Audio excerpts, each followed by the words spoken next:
Yo, yo, yo, what is going on, you guys? It's your boy 3 Stacks in this thing, baby, representing Team Kings of Games. And I'm coming at you guys with an update for my Galaxy Eyes. This deck is so insane, you guys. I just can't.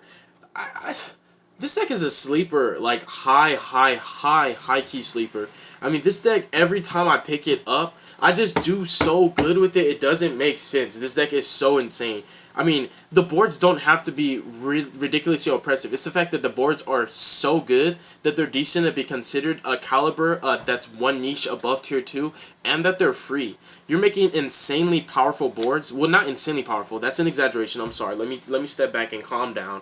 You're making really I would say overly aggressive boards that are still at the same time pseudo underwhelming, because you're not putting out 4 or 5 negates, you're putting out 2 to 3, but you're doing it so consistently, you're doing it as if you're playing Sound Migrates. So Sound Migrates can do the same thing over and over. They're going to consistently make All Mirage and just loop Sunlight Wolves. This deck consistently makes Soul Flares, rank 8s, Soul Flares, rank 8s, Soul Flares, rank 8s. And consistently, really, what you're always going to get out of this deck, this every single turn, is just Soul Flare and Lord. Soul Flare Lord. This is the minimum board. Like, let's just say your standard basic board. Just consistently making 2 interruptions. Think of it as like having a Sound Migrate player always opening up with Rage and Roar, because this is a negate, this is a pop. So I really like this deck. Like I said, the boards are powerful and they're decent enough to be considered a niche above the caliber of tier 2.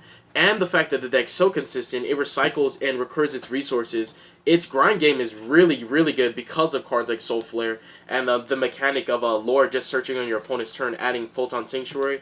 This deck's boards are nuts, and it can play through hand traps pretty well. And if you want to be greedy and just spit out your whole hand, you actually can make insanely disgusting boards. But the way I play this deck, I just like to do it pseudo-conservative aggro and just make a decent enough board and keep my hand filled up enough so that I have a consistent follow-up so that I can play through negates and still build another board.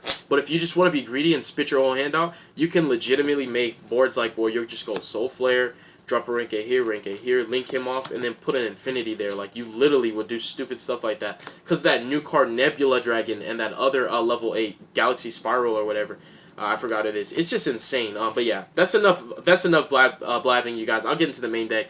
Yeah, this deck is gas, though. So we have 3 Galaxy Eyes Photon Dragons. It's the heart and soul of the deck. You really need them to pop off with a lot of your combos. Searching him out is more important too because of Nebula Dragon. I really want to play 3, but I only have 2. But Nebula is just insane, you guys. This card is just another extender. It allows you to play through more hand traps. If you're normal Galaxy Knight and they effect Veiler, you could just reveal that and then pop off with another combo. It's just really insane. So opening this card is really important, because then the next thing you're going to do when you get in your hand is you're going to get it on field, then get it in grave, and then bring it back on field, and then get it in the grave one more time, and then add it to your hand. And it's just going to be insane, you guys.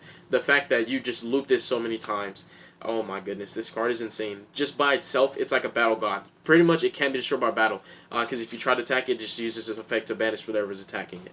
And then we have 3 copies of Galaxy Soldier, a really insane starter card. I like that it allows you to access your engine while getting cards like this that really need to be engraved, because that's the thing with playing through this, because you kind of need 1 engraved, 1 in deck, and 1 in hand at all times. Just in rotation, because you always want 1 valid target to search off of cards like Vanisher, so you get maximum advantage out of your cards. You always want 1 in hand for Soul Flare and cards like Soldier, and then you always want 1 engraved for cards like Galaxy Knight and Recursion effects.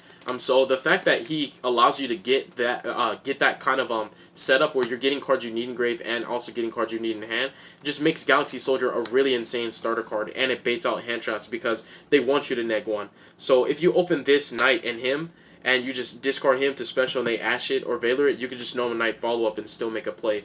There's so many different starter cards that can be used as extenders.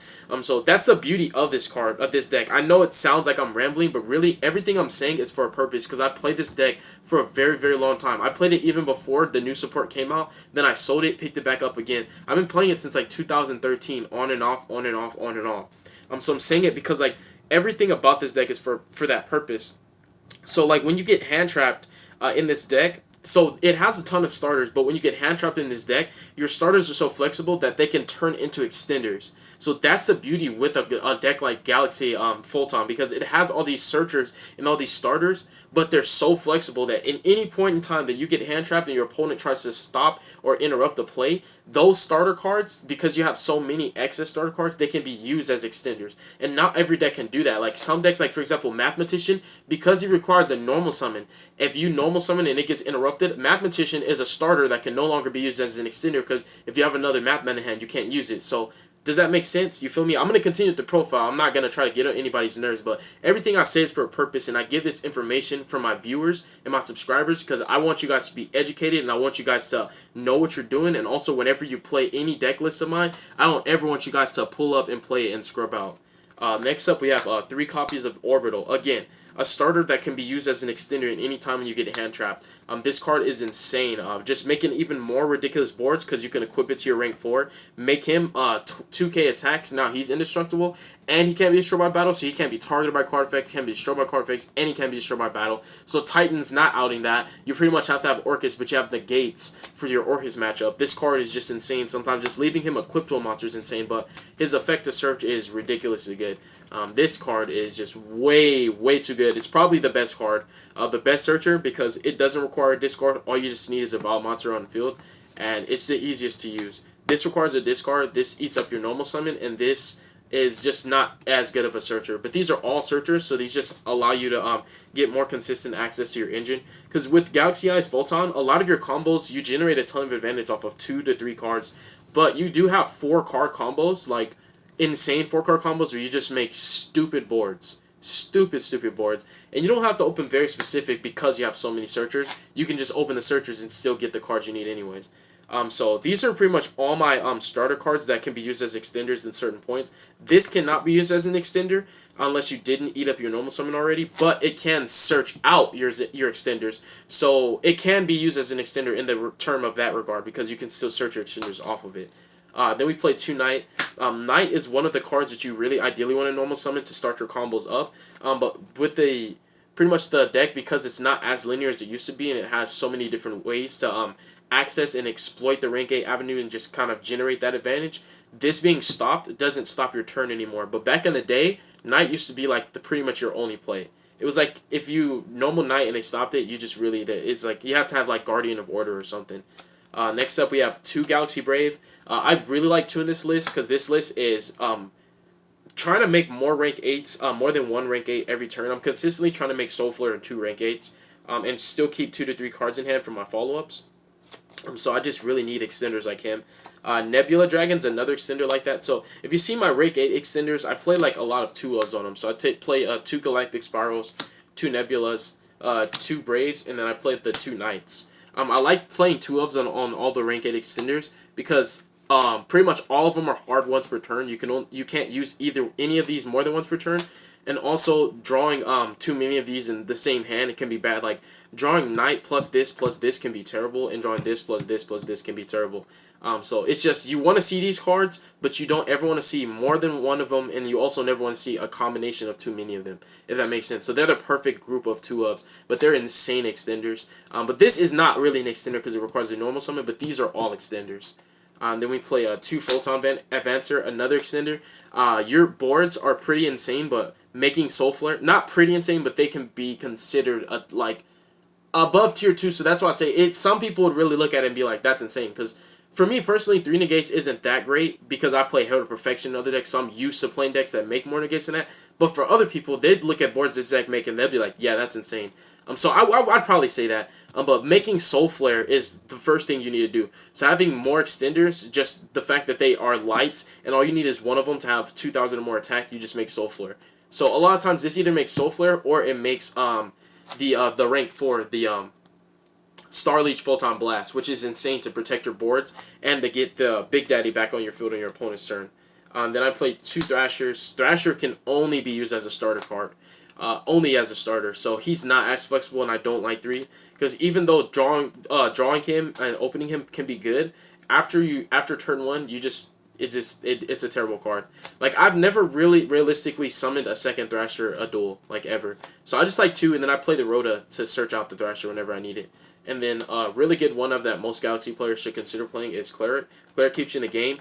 It recycles even weird cards that you wouldn't think it can recycle. Like, for example, Titanic Galaxy, it can recycle this. It recycles your extra deck and your main deck, and it recycles your staples, your spells, your traps. It recycles, if you play Photon Change, it recycles that. It recycles your extenders, your Galaxy Expeditions, your Photon Sanctuaries. It literally keeps you in the duel forever. Because as long as you can loop Cleric and Galaxy Soul Flare, you will never ever deck out. That's what's really sick about this deck's recursion, is that it has a thing where if your opponent doesn't stop it, you'll never deck out because you're constantly putting 5 cards back into your deck every turn, which is insane. So that's it for the monsters. You have I also wanted to point this out too, is you have a group of rank 8 extenders, but this deck does have rank 4 extenders as well, because making blast is important. I also wanted to play Utopia double, but the space was tight, because this deck makes rank 4s really consistently and under a pinch. So Vanisher, Thrasher, and Advancer are all pretty much rank 4 extenders. And, well, one of them are starters, but these are extenders. This is a starter, these are extenders. And this is a starter, and these are all rank 8 extenders. So you play a decent amount for rank 8s and rank 4s. And these cards just all get you access to your engine. And this is a big focal part of your engine. This is really important. Like, a lot of your searchers get used on this. If you don't have this, one of your searchers has to get it no matter what. Because without that card, there's a very huge crippling hindrance on what you can and can't do for your combo plays. So just, yeah, these are all your pretty much just going to put bodies onto your field, allow you to generate your rank 8 and link plays and rank 4 plays, and these are going to either allow you to access your engine or keep you in the game, because this card, it can be searched by all of these, and this keeps you in the game. So these are just the lifeblood of the deck. These 12, 13, 16 cards are insane. So yeah, moving forward to the spells. I played 3 trade-in. I was playing Pot. I want to play Pot again because I love Pot, but since I'm only playing 2 of the Galaxy and 2 of the Nebula, and banishing them sucks, and I really love those cards, I just kind of didn't want to play Pot. Because drawing those cards is insane. I really like drawing those cards, but also banishing them just makes me sad. Because I can play without them. The deck was fine before they came out, but having them now changes everything. Because that's 2 different extenders. Nebula makes a rank 8 by itself, and Galaxy Spiral can just finish it off on board. Like if you had an extra Galaxy, like if you have a Brave in hand, you can just reveal summon him. But if you didn't have another level 8, you can just activate Spiral and then summon him. And that's a second rank 8 you made. But anyways, 3 trade-ins. Like again, no more desires. 3 Photon Sanctuaries. This card is an insane starter. It's an insane extender. This card is the best recovery card. It's the best because mid to late game, after you get out of your early game and you get cards that you need engrave, like for example, when you have a Knight and you have a Galaxy Eyes engrave, Photon Sanctuary is nuts because you can have your board broken. Like let's say you're playing against Thunder, and they just broke your board and they summon Titans and they just broke your board. Or let's just say you're playing against Orcas or any deck, like any deck breaks your board, but you use Lord to search this out. Next turn, you can just activate this. If this play doesn't get negated, this one card makes this board all over again. So you activate it, make 2 tokens, link in a Soul Flare effect, target Galaxy Knight, activate, add him, normal him, activate his effect, special Galaxy Eyes, and then you overlay to a rank 8, and then what you got out of one spell, 1 Photon Sanctuary was a Galaxy Eyes and a Lord, but it gets better because this Sanctuary, every time you activate a Sanctuary, then it's going to replace itself. And after the 3rd one replaces itself, you're going to put all 3 back into your deck. Well, you're going to put 1 at a time off of Galaxy Cleric. Every time you resolve a Sanctuary, you're going to make this board and then use Lord on your opponent's turn to search another one. So if your board gets broken, you just activate Sanctuary and remake the same board. So it's like you're doing a Salamangreat play, but except this is like Gazelle, but better. Because like you're doing the Salamangreat board and you're generating that advantage, but the thing is, Salamangreats can only search Sanctuary 1 time. They only get that plus 1 time. They only have so many Balinxes, and you only get to resolve so many different effects. But with this play, you get this same refreshed board every time, and it's never going to be weaker than the first time you made it. But with Salamangreat, when you remake their board, sometimes it's weaker because they lose access to certain cards that they already used up. But this is just insane. This spell is ridiculously good in the mid to late game. I just really want to point that out because this is a 1-card combo. It just really helps the recursion in your grind game. It makes this deck even more ridiculous that you can come back just by top decking this and get right back into the game. Next up, I played 3 expeditions. Opening this just allows you to play through hand traps. Like there are interactions where you'll have Galaxy Soldier get ashed, and then you'll go normal summon Galaxy Knight, and it'll get Veilered, and then you'll link those into Galaxy Eye's Soul Flare. I'm sorry, well you'll have it like it'll be like this, like because one time it happened I was playing against like a striker. It was like a striker kind of like variant. It's like a striker variant that was mixed with sound migrates. But pretty much he Veilered my Galaxy Soldier. I activated Expedition. He ashed it, and then my Soul Flare it was either he got bailed or Impermanence, and then my Knight got bailed or Impermanence. It was either Knight got bailed and then Soul Flare got Impermanence, or Soul Flare got Impermanence and Knight got bailed. But either way, this got Veilered, this got ashed. The Knight got stopped, the Soul Flare got stopped, and then just activated Galaxy Trance to special summon the Galaxy Eyes from my graveyard, and then special summon another from my deck, and then make a rank 8 and end on Soul Flare and a rank 8, playing through 4 hand traps. And opening this card was the only reason why I would have even played through that the other hand trap, because if I didn't have this, that Galaxy Trance would have been stopped, because that would have been the card to be ashed. Because this got Veilered, so the only other card that could have been ashed aside from Trance was this. So opening this just either plays through hand traps or makes you build more insane boards, because this allows you to easily make the Infinity Soul Flare plus Lord board, where you have Photon Lords, Infinity, and Soul Flare. Just opening this with like Galaxy Soldier and Galaxy Eyes and Photon Sanctuary, that's like a crazy combo. Then I played 2 Trance. I was playing 3, trust me. I love playing 3, but the reason why I'm not playing 3 anymore is just because I play Nebula and Galactic, and I use them to make generic rank 8s, and this doesn't let you make generics. The only generic you can make under this is Titanic, but I like making other ones like the Sky Prison and stuff, so I just cut it so that way I don't see it that much, because when you see it, you're going to want to activate it, and then it puts you under that restriction, and if not, and you don't activate it, then it's kind of just a dead card for that time being. Then we have 1 Galaxy Zero and then 1 Rhoda to finish up the spells. And the only trap I play is Transmigration, because it's a game. The card's insane. It just ends Chain Wars. It stops turns. The card just... It should have never been printed. It's really ridiculous. For the extra deck, we played 3 Soul Flares. This card allows you to outgrind so many of the best decks. This deck has so many competitive applications and so many things that make it appear to look like a competitive deck. It plays like meta. Like, I'm telling you guys, this deck really feels like it's meta. When I play it, I feel like I'm playing meta. Because of the way it operates, it has the mechanics of the perfect meta deck. It has searchers, extenders, starters, it has consistent follow-ups, it has decent draw power, it has spammability, it has the ability to OTK, it can break boards going second, it can make boards going first. It's a really good double-edged sword. It's not one of those decks that can lose a dice roll and just lose, because you have so many searchers and starters and extenders, like I said, that you can play through 4 hand traps or negates and just keep it pushing. It's like this deck, I'm just saying, you guys, this deck is really slept on. But this card is insane, you guys. You're always gonna play through an extra hand trap because of this. And in grind games, just activating orbital getting ash, and you link in this, add orbital back, and then you can have an orbital for the next turn, so that ash was pretty much just it negged, and all it did was just degrade a little bit of marginal card economy that they could have got on you, but it's really, you're still going to resolve the same effect. So it's like, almost in a sense, they negged 1. It's interactions like that where you're trying to search a certain card, and that search gets negated, but then you have a copy of that card that you're trying to search in your grave. So then you're like, okay, fine, I couldn't search out my Galaxy Soldier, but I can make Soul Flare and just add Galaxy Soldier from my grave. So now your ash is just useless and no voids. This card just has so many applications where it allows you to push. This is always going to allow you to push and play through so many different interruptions. And the card, he's an interruption by itself. This card is just way too good. I love this card. I'm so grateful that it exists. I would play 17 of it. Like, honestly, it's so good. It's one of the best cards. And then Lord. Like, Lord and Soul Flare, no matter what board you're making, Soul Flare and Lord have to be in it because they're your staples. The reason why is because making this gives you a follow-up, and making this gives you a follow-up. So that's why I like this board is so consistent, because by making this board, it consistently replaces itself. Because this gets you a card from grave to hand. This is going to search your Sanctuary so that this board can happen again. And the reason why it can happen again and again is because even though you play 2 copies of this, the reason being is because he can search Sanctuary, and then this can add Cleric. And all you need to do is just use one of these to search Cleric, and then what ends up happening is when you burn out of these, you use Cleric to put them all back, and then you activate Sanctuary, and you could just keep making the same board. It's just so insane how this deck can grind infinitely.